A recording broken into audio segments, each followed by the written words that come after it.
It's a very personal episode today, Chris. Times are changing. Yeah. We've got some big news. We've joined an international leader in learning and development. We are going to go the whole hog. And so what does it mean for the future? Well,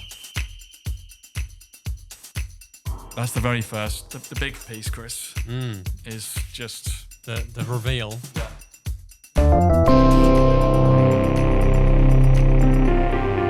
Hello, I'm Chris Lisserman, and welcome to Sparks, a series by Interactive Workshops, now part of Cegos Group.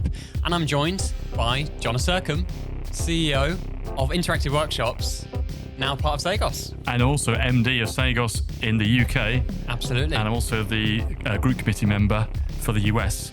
So I've got big new responsibilities, Chris. Yeah, and it's big great new to job be here in my new job on the Sparks podcast with one of my favourite people. Oh, thank you. Our Sparks podcast host, Chris Lisserman. And it's exciting to be here as times are changing. It's a very personal episode today, Chris. Times are changing. Yeah. We've got some big news. Are we going to get into that? Yeah, let's dive straight into it, shall we?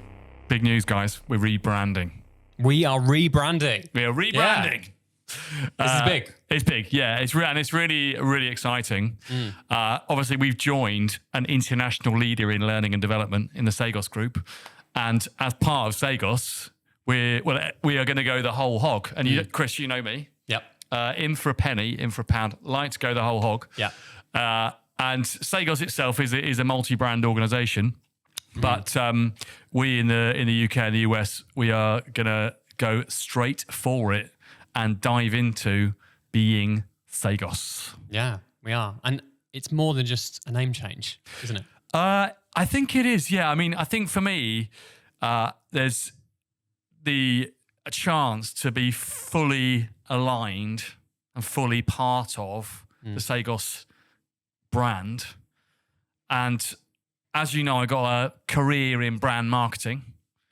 And so when I was looking at what we could do with Cegos versus what we can do when we're fully immersed, I realised I believe that the opportunities are larger for us and for our client base if we're fully part of the Cegos organisation. And we sadly, tears, move on from the Interactive Workshops brand, which has stood us in good stead for 15 years, Chris. Yeah, it has. And as part of the team that's helped build that brand, it's exciting to see where it's going next as well. But maybe you can take us back a little bit to where that started, why Interactive Workshops. Many people listening and watching are going to be joining us at this point, wanting to know, what is Interactive Workshops? Where did that start? Well, I think we could go even a bit above that. What is a brand? Sure. And a brand, in my mind, a brand is an outstanding image in the mind of a customer. Brands don't really exist. I'm wearing Scott and Lyle gilet. I'm wearing Gymshark jumper. I've got on Hoka. Don't even know how you're supposed to say that. Hoka shoes. Yep. You? Dressed in Next retail clothing. Pepsi Max, MacBook Pro. Dashwater. Yeah. So we love our brands. We got all these brands. And brands they exist only in our minds. If there was no people, there's no brands. Brands are a human way of relating what something is to the values and the quality of that thing. I don't know if you've ever, when you used to get an apple and it's got a Granny Smith's label on it. Yeah. Or, and so I always find with fruit, it's in particular hilarious because it's literally an apple off a tree. Yeah. And then you have to stick a brand on it. But when you do that, if your Granny Smith apple with a Del Monte sticker on it, and then you look at the other apple that hasn't, one is trying to guarantee some kind of provenance, some kind of story, something emotional that you can identify with. And I guess in starting out the Interactive Workshops brand, I was trying to look for something that would work in both the learning sphere but wasn't too learning-y, and the marketing sphere was brandy, because at the time we started off with doing workshops in marketing, learning in marketing, and learning and development. And so I actually had a name before Interactive Workshops, which was terrible. And I was trying to work out a name. And I actually wrote over a year 100 different names. It needed to have the .com domain. It needed to be kind of generic so that, you know, whatever we went into would be okay. Yep. And then one day, after discussing this for a year in Pizza Express in the Strand, at a family like meetup, my mother-in-law, Linda, thank you, Linda, said, so, okay, workshops, John, what about like iPlayer? What about like iWorkshops? iWorkshop. I was like, Linda, this is what, she's like, yeah, like interactive workshops. I was like, this is brilliant. I ran out, so I'm writing it down, go back, check the domain name, buy the domain name. Yeah, this can work. And then we actually work with a brilliant visual designer, Stu Smith. Shout out to Stu, who put together the logo. And I guess one of the things I'm most proud of in the whole of the last 15 years of Interactive Workshops brand is we haven't changed the name or the branding. And in my career, I worked with iconic brands like Bacardi, Grey Goose, BMW, Mini, Rolls Royce, some really top brands. And one of the rules on brands is really don't change the brand. And don't change the logo, don't change the brand unless you really have to. What's interesting in the consulting space that we operate in, the B2B consulting, when you're looking at the brand names of the companies, especially if you're preparing for an acquisition, one of the first things that you'll ask is, does your company name still reflect what you do? And that's one of the difficulties we've had at Interactive Workshops in the last 3 to 5 years. We do e-learning, we do digital, we do graphic design, we do video, we do podcasts, we do books, we do courses, we do facilitation, we do coaching. So if you think about the drop down of kind of services, and then we've got one of those services, which is designing and running interactive workshops, which is the name of the company. And you and I have grappled with this personally, but we know that that's not really how this is supposed to be. So we were due a rebrand and we were due a rename, and we could have become IW or something like that. And then the synergy of the opportunity to rebrand, we should have picked a name for the company that is a short word that is easy to remember and has a .com domain. And it should, I mean, do you remember when the post office rebranded to Consignia? That got scrapped, but it should be a kind of meaningless name. Ideally short, ideally with all the web domains. I mean, Cegos is not that far away from perfection. It's going to be a lot easier for me to type in my email address. Absolutely. Yeah, it is. And how important is a name for you? Have you got kids, Chris? I have got kids. Yeah. How important was the name to you? It was quite important. Yeah, debated that quite a lot. Went through a lot of different names. Yeah, a lot of different names. And you did with Interactive Workshops. Many names. Yeah, I think a name is important. What's the meaning behind the name is also important. And Cegos, actually, it's a little word now in lowercase, you might not know, but it used to be an acronym. In fact, I have a little artifact here. This is Cegos' 75th anniversary book. Wow. In French? It says it's in French, which in the 75th anniversary, they were still very much a French company. It says here, all enterprises are a human adventure. All enterprises are human adventure. I mean, if you think about the last slide of every presentation we've made, ready for adventure, the IW brand positioning, sparking, adventures in work and life, sparking. So human adventures, Human adventures.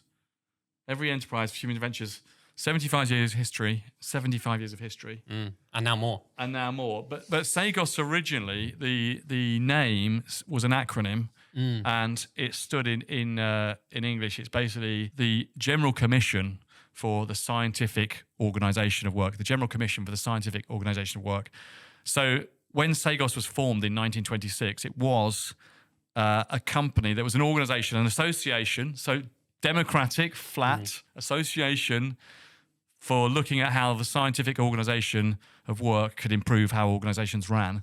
I think it's a bang-on, perfect brand fit for interactive workshops. And I'm just looking at like the pictures, just, you know, professorial type people trying to work out post-industrial revolution in the 1920s, trying to work out how to make organizations more effective. So given that's what Cegos has been all about and is all about for nearly 100 years. For nearly 100 years. I've got to put this down now. I'm really, really excited about that. And in 2023, Cegos, so just a couple of years ago, Cegos rebranded to its current, much more consumer feeling, flowing, gorgeous brand with the beautiful colours, the line.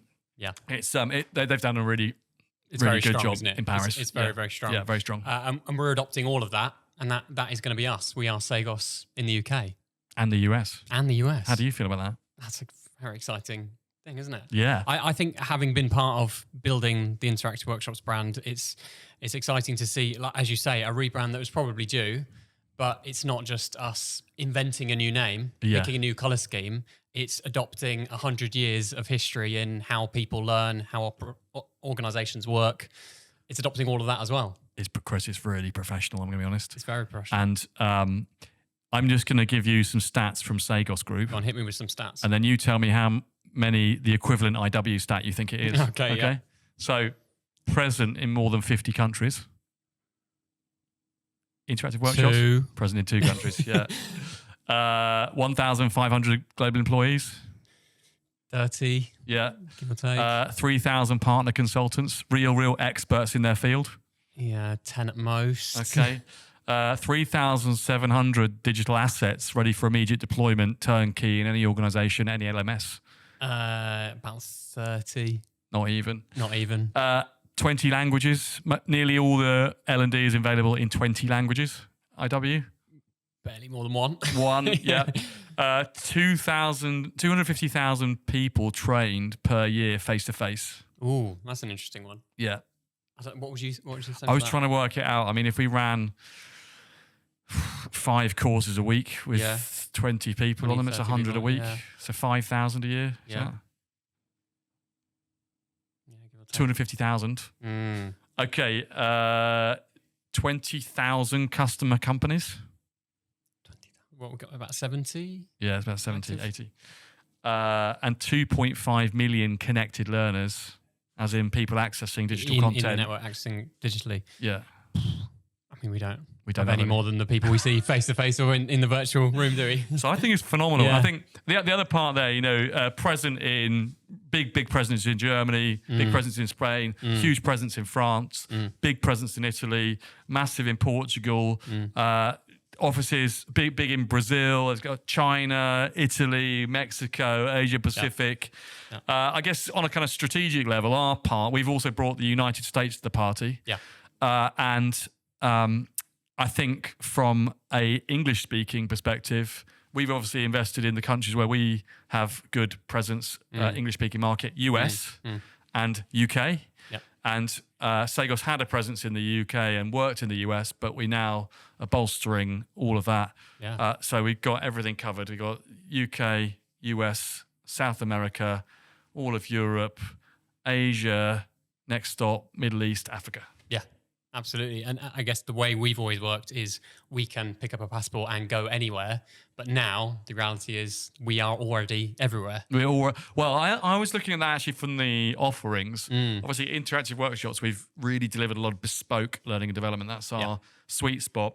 Consulting, bespoke, design studio, visual perfection, content perfection, visual perfection, creative deployment. And I characterize that as Interactive Workshops. We can do anything.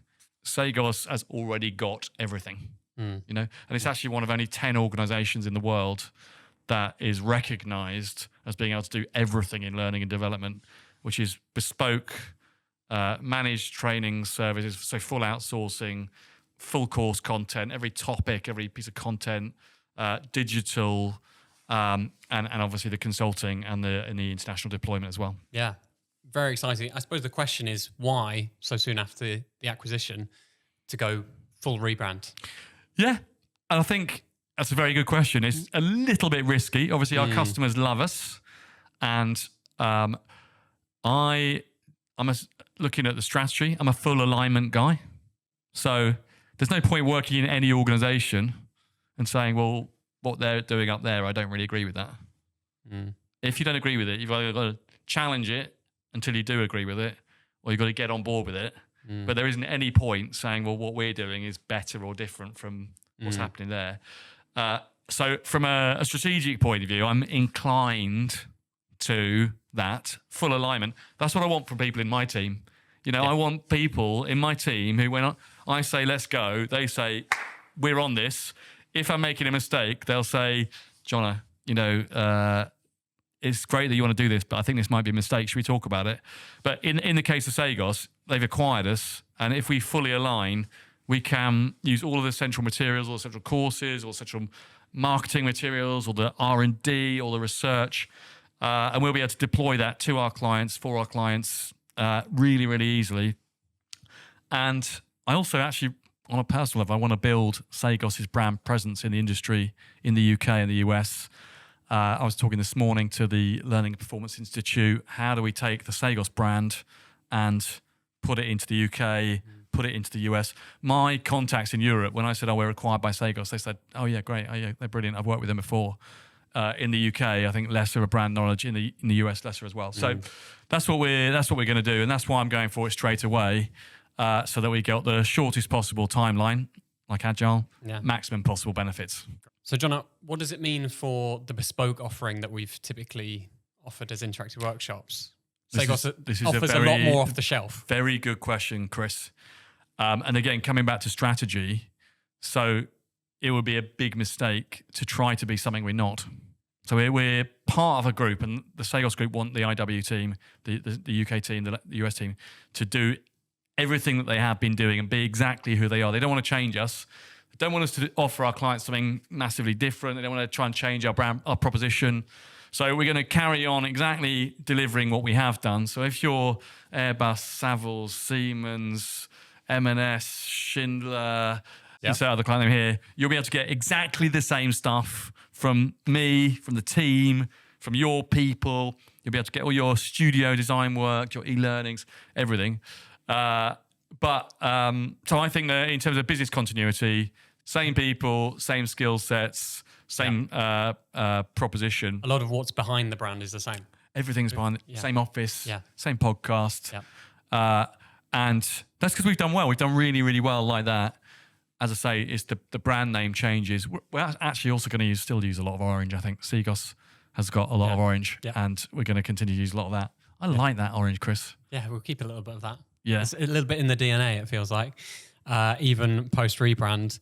And so we're adopting this brand, huge history, everything that Cegos are doing in offering off-the-shelf programs.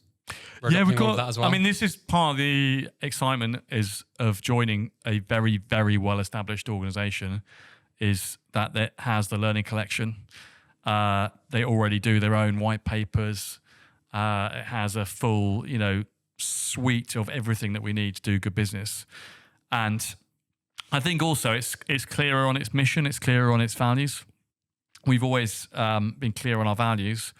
But Cegos is very clear that it's an organisation that's here to help individuals and organisations to overcome their learning and development challenges, all based around this idea that we have an instinct to learn, and humans have a natural instinct to learn, and this urge is at the heart of everything that Cegos does. Why did they start in the 1920s? Why did they form a society for improving works? Because they wanted to learn. They wanted to make hypotheses and test things and see if we could do the job of work better.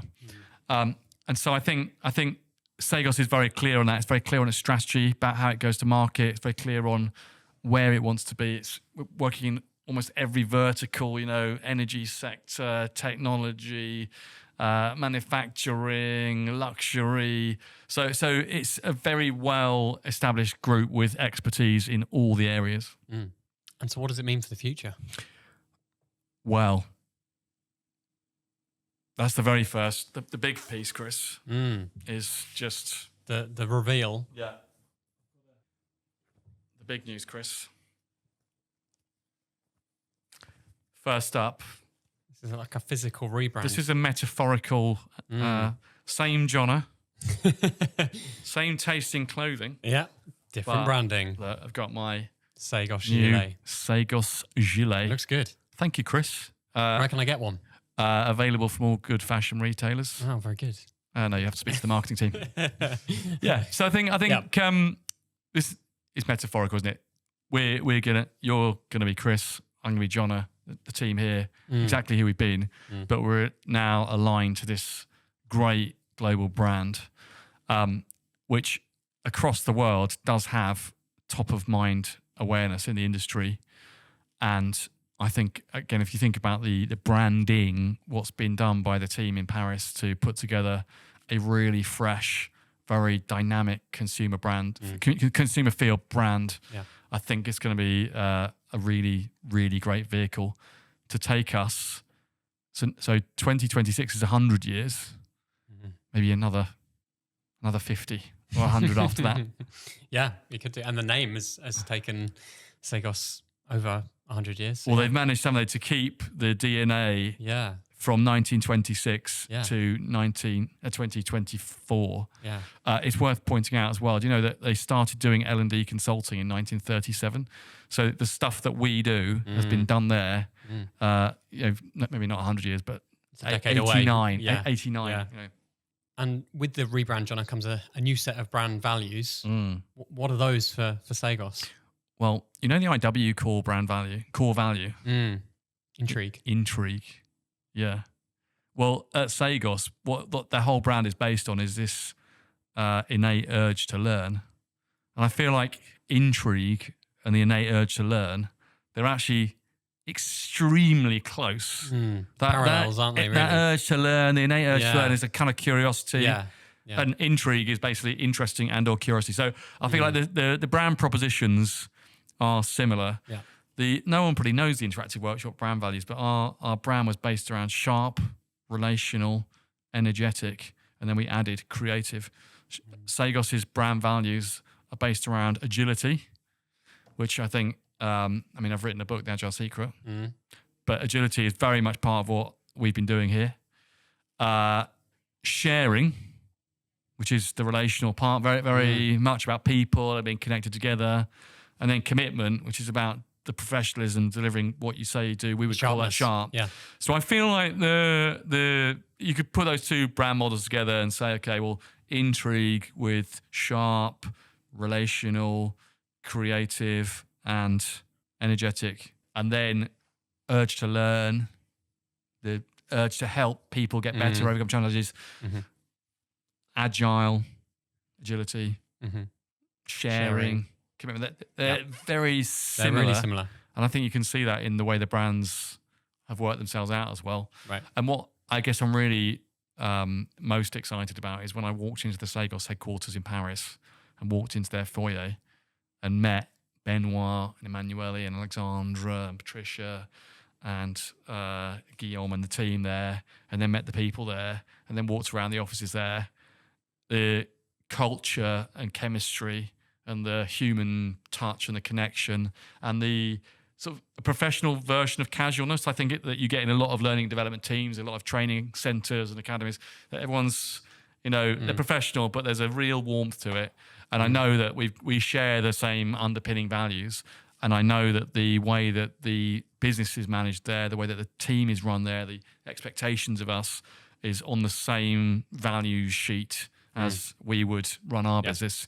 And I think so that combination of the love of learning development, the history of it, the connection, the passion for people, the generosity of spirit, combined with the quality, the quality of materials, quality of brand, quality of branding, I know we're set for a really good foundation to build this Cegos brand in the UK and the US and across the world. Can I ask you a question that may not make the cut? Yeah. How has it been being a CEO of a company that's been acquired? Chris, it's been really, really fun. I think it can make the cut.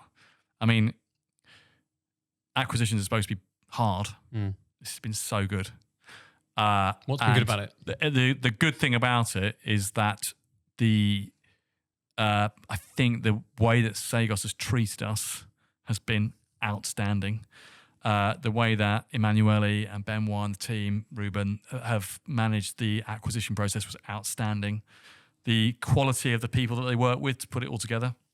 And a bit like when you get engaged, when you're dating, the alignment of expectations during the period before the acquisition meant that we were all on the same page. We discussed all the difficult topics. We'd negotiated the things that we needed to talk about. We'd come to win-win outcomes for the things we found hard to get our heads around.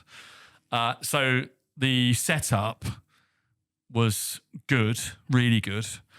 And it's interesting actually how Cegos runs its business. It lets the countries get on with things.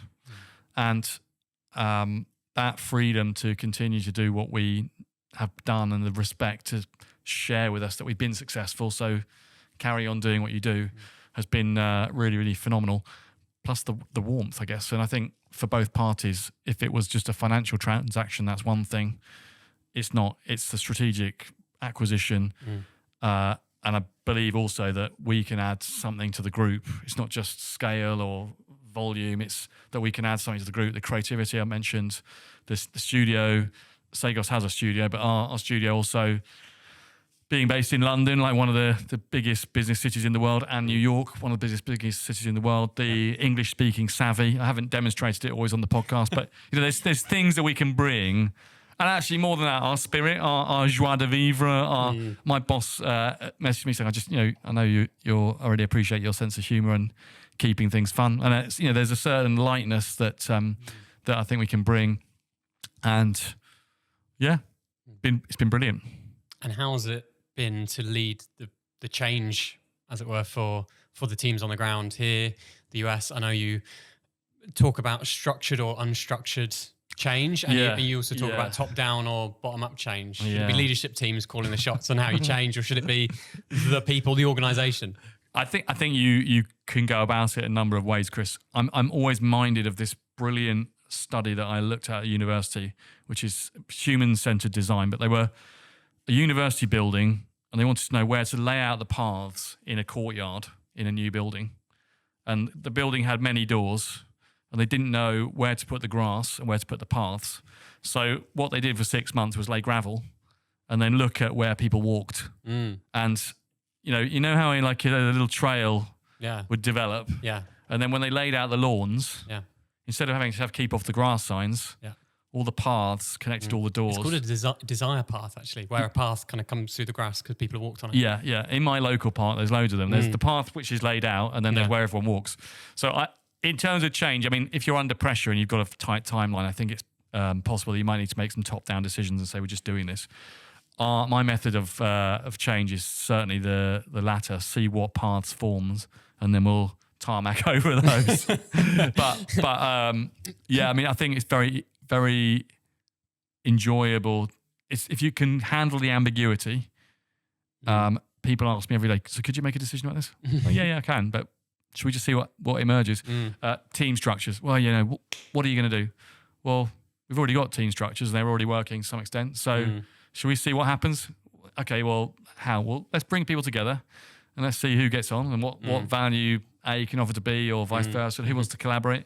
And then if something emerges, then we'll take that on. Yeah. So in most cases, I think the people side, I prefer to let it emerge and then shape and guide rather than direct. Yeah, I think if we had a catastrophe, if there's a fire, directing, great. Let's leave the building. But if you've got the time and space to allow it to emerge, I think that's good. How's it been for you? It's been great for me. I think a lot of people ask, how has it been or what's changed? And I think there's this maybe suspicion that an acquisition will be where a big company comes in and dictates all the changes. And typically perhaps a top-down approach to structured change. This has probably been the opposite, say, in that it's been quite organic, as you say, to see what emerges. And you've been looking to see what people want from the change as well. And don't forget, Chris, people's feelings change over time. This is one of the most classic mistakes of change management, is assuming that there's sort of people that feel a certain way. But people don't. No. People's feelings change over time. Yeah. And that's why I'm also quite happy to be patient. Employee A that at the start may seem potential. There's one that I can tell you a little secret story, but I know there's someone who's recently said, I've kind of changed my mind about Jonna. I thought he was a bit, either clueless or brusque. I can't remember what it was, but do you know what? He's actually not as bad as I thought. I think maybe he's all right, actually. And then actually I quite like him. Opinions do change. So the same with the Cegos acquisition. Or most people here were quite up for it, but it can be, well, what's going to happen? I feel a bit uncertain. Yeah, well, you feel uncertain, but that's because it's uncertain. Yeah. But guess what? In a couple more weeks, less will be uncertain and more will be certain. Well, I'm not sure about, I don't know, selling a product portfolio. Okay, why is that? Well, because I've never sold learning development products. Okay, well, do you want to meet someone that has done that? Do you want to have a go at it? Do you want to go on a training about that? Do you want to try selling one? Okay, then come back in a month and tell me how you feel. Well, yeah, actually, I still find what we did before easier, but I could do that. Yeah, okay, great. Well, do you want to do that? Sometimes, yeah. Okay, great. So how do you feel about it now? Well, I feel okay about it now. This whole thing, it's it reminds me of when you have a baby actually, and you keep worrying that you don't know what you're doing. The first one. And it's like, oh yeah, but then a month later you're worrying about something else and something else. And actually, do you know what? I've managed to learn all this as I went along. And I think this change is going to be like that. I think as long as we stay open and stay fluid, I think we'll ace it, and ideally with the minimal amount of disruption. Fantastic. Well, Jonna, anything else to say? What else should we be aware of regarding the rebrand? Well, I think don't get confused. We're still the same people. Yep. We're still as fun. We might be a bit more professional, which in some places could be good. We're going to be even more active in the market. I guess the merging of what the Cegos team in the UK and the IW team gives us even more scale. We're going to be even bigger in the US market. Cegos already has a huge amount of clients and work there. And I'm really hopeful that we're going to be able to do something fresh and exciting. And if nothing else, it saves us the terrible pain of coming up with a new name for interactive workshops. It does, if nothing else. I think it'll achieve a lot more than that. I'm excited to see how we can contribute to Cegos, as you've said, and not only be part of something bigger, but contribute to something bigger as well. Well, and what are we going to build together? Yeah. So I guess what we can. I'm excited about what the team here can bring to the brand. Not just Gilles, but maybe more. Yeah. With all our expertise in film, in creative arts, content. Yeah. So that's why we do it together. We'll all be able to put our efforts into the mix instead of arguing about Pantones and names. Fantastic. Thank you, Jonna, for joining me on this podcast. Chris, thank you for being here. It's a pleasure. Let's see if we can spark some branding for our clients as well. Let's do it.